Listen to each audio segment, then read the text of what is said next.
thank you for doing this live session with us. Thank you to all of you who are watching this live. Really appreciate you spending your time with us.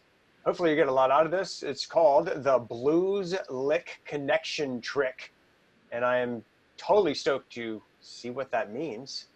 And if you want to learn the Blues Lick Connection Trick, keep watching. And if you want to learn it even faster, you can check out Steve's brand spanking new course called Blues Licks, available at guitarzoom.com. If somebody could put guitarzoom.com in the comments or somewhere for us, that would be super cool.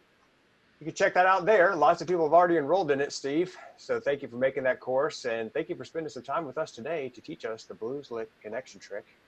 What does that mean? All right, so basically, again, this isn't a real difficult concept, but what I want you to think about, like when I was younger and I was learning how to play my positions on my guitar, right? So I was learning how to play the first position up and down of A minor pentatonic, for instance. And then I would learn the second position.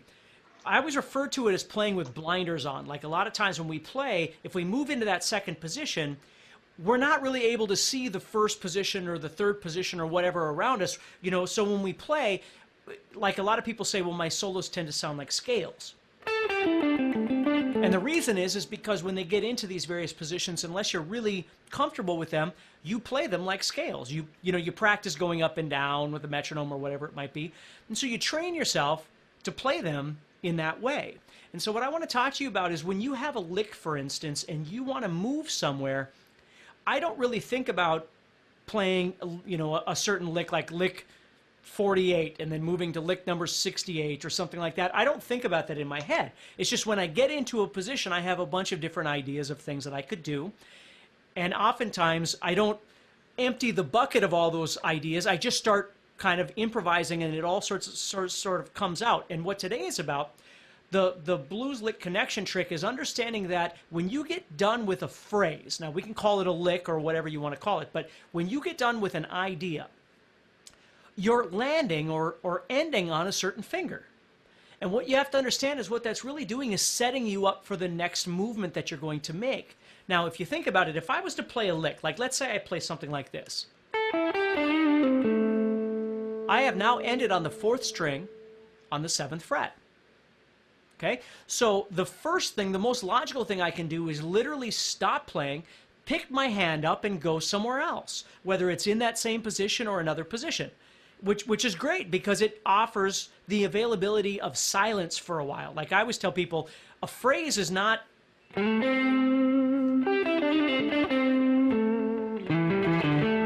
like, if you think about it from a vocal perspective, you haven't stopped singing. You've just held on to a note and then you started another note. So really ending a phrase needs to happen by breathing.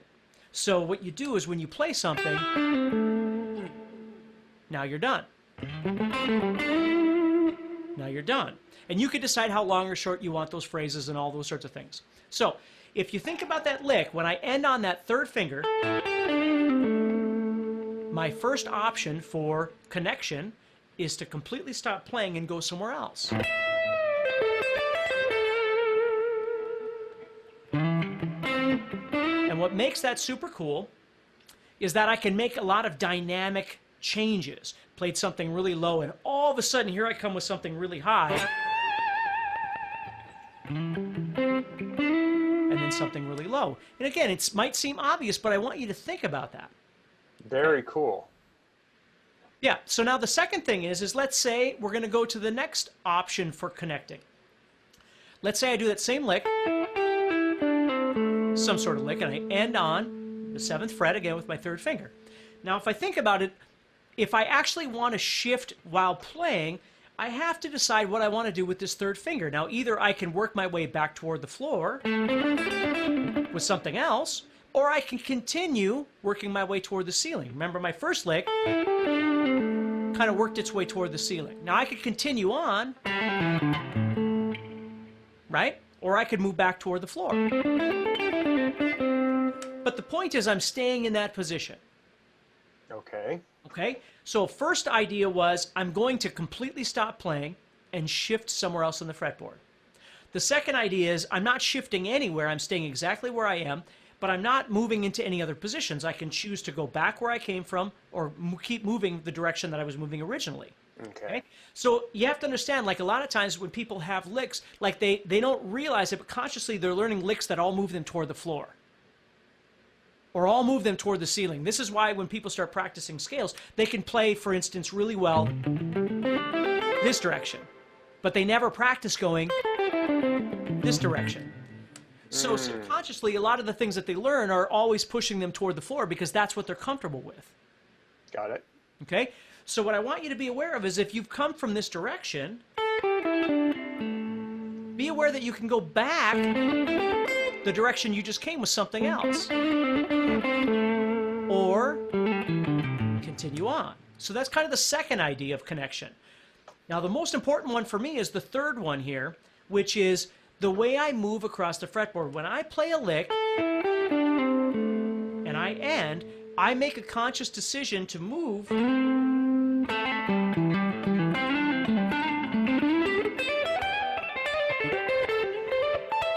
and as I move across the guitar, the finger that I land on dictates what's going to be coming next. If I'm on my third finger, I'm going to probably be working this direction.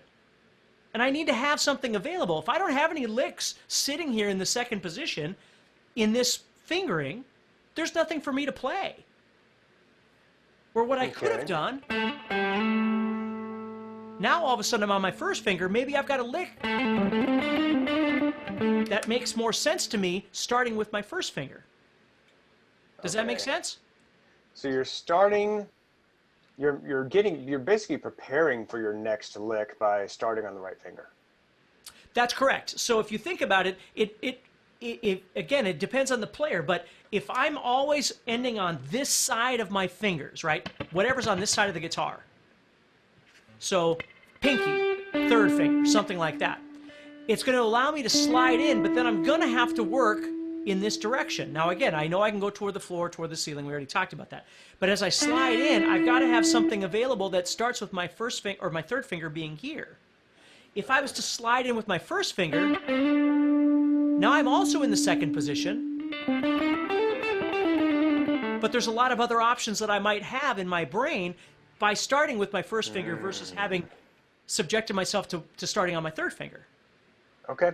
This is starting to make sense to me now. Yeah, and again, it's not a complicated concept, but it's something that people don't think about because, again, we think of all these licks as being disconnected, like we learn all these licks.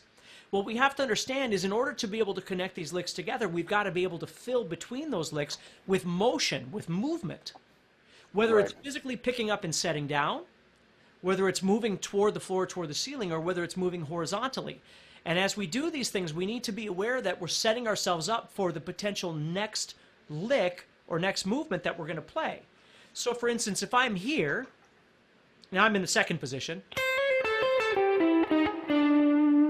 Okay? Now you're going to notice if I come off this, I'm playing my first and third fingers on the 8th and 10th frets, which is very common. All feels good. But I got to go somewhere. Okay? If I come off this lick, and I move into my middle finger here on the 9th fret, which I would totally do. I would play my middle finger like that. Now I'm on my middle finger. Now if I was to slide down, that means I've got to play something where maybe I'm going from this 7 to this 5 on my middle finger, which would feel awkward to me. Right. So if I knew I was going to go that direction, I wouldn't go to my middle finger. My third finger would drop into place and comfortably push me into the next motion that I'm going to make. Got it.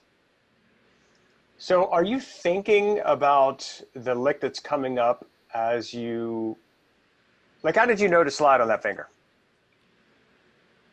I don't, but I do know if I go to my middle finger, that's not where I'm going to go. Got it. You see, if I go to my middle finger there, it's going to push me into something else where I go some other direction.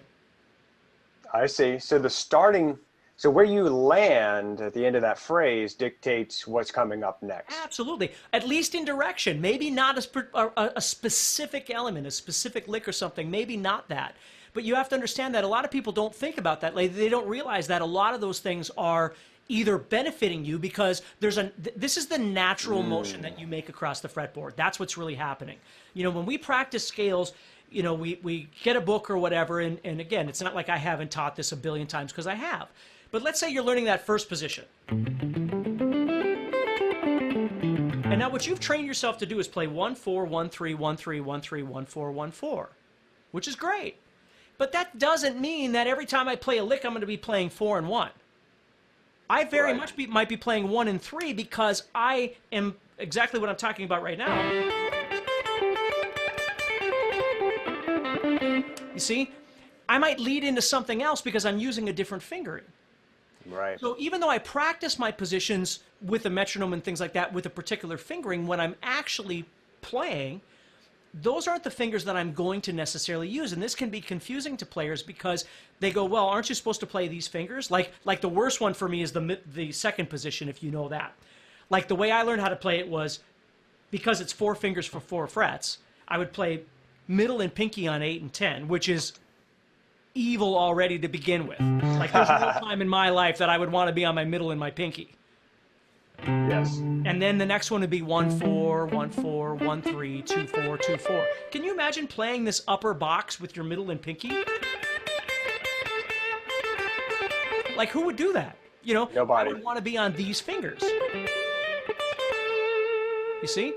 So I can do all the things that I like to do. So if I was going to move into that position, I might slide up in my third finger, but then I'm going to switch over to my first finger. Not my middle finger, which is the logical one to use there if you were thinking that way. Because that's not comfortable. So again, there's that thing I'm talking about where I'm making a conscious effort to switch my fingers to prepare me for something else.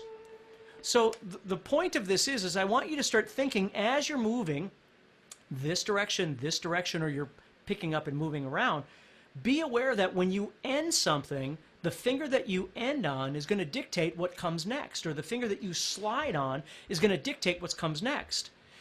It won't always work, but the more you become aware of that when you play, the more you can fix a lot of the problems, because you might practice the daylights out of 3 or 4 guitar licks that you really, really like. But then when you try and actually jam with them, you can't figure out how to connect them together. You can't connect across your fretboard, even though these licks sound great. So there's just 4 disconnected ideas on your guitar that you can't find a way of pulling them together. Sure. This is what you have to start thinking about, is the way that you move across the guitar. Dude, I love it. Yeah. So guys, listen, if you've enjoyed this, Steve's new Blues Licks course called Blues Licks by Steve Stein is available at guitarzoom.com. It is already a smash hit. Lots of people have already signed up for that thing. If you enjoy this, it's available there for you, the full-blown course. Steve, before we wrap up, can you just recap these 3 techniques that you just showed us? Absolutely. And again, they're pretty obvious, but the first one is understanding that if you really want to create breath in your playing, you physically stop playing. And what makes that nice is when you play, you are now free to go anywhere you want for some really dynamic playing. Because every time you play, you're stopping your breathing, gives the audience or the listener a chance to hear what you just did, and then you can follow that up with something that's dynamically different if you choose. Got it. So the first one is just you play, you stop, then you can move wherever you want. Yeah, the fretboard is free to go wherever it is that you want, okay? The second one is understanding that when you play, it doesn't matter which direction you're moving, but when you play something and you stop playing, okay, you land on, you rest on something. You can now decide if you're going to keep that going, you can decide to go back the way you came or keep going the other direction, right? And again, it's not a difficult concept, but think about it when you play. Now, if I go back, see there? I went toward the ceiling or toward the floor, and then I went back toward the ceiling again. So that in and out motion is what keeps you from just playing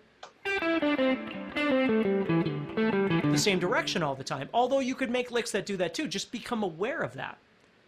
It's just one more trick in your arsenal. So it's moving the opposite direction you just came from. It's not just the licks you're playing, it's what's going on in between to connect things together. And the third one for me is the one that really makes a difference once you get to know your fretboard more, is understanding when you shift, when you want to shift from one position to the next, the finger that you're shifting on really sets up what you're going to do. If I play this and I shift on my first finger, I have all this availability now with these fingers to do something that I want to do, right? If I shift down here and I'm on my third finger, I shouldn't say I'm limited, but I have to really think about where I can go from here because I'm sitting on my third finger right now. So that would probably send me that direction. Where if I went here, that would send me into another place, you see, depending on which finger I wind up on. So being really cognizant of which finger you're sliding to or moving into another position, which finger you land on is going to help dictate what comes next. Right. These 5 licks might have happened if you moved on this finger.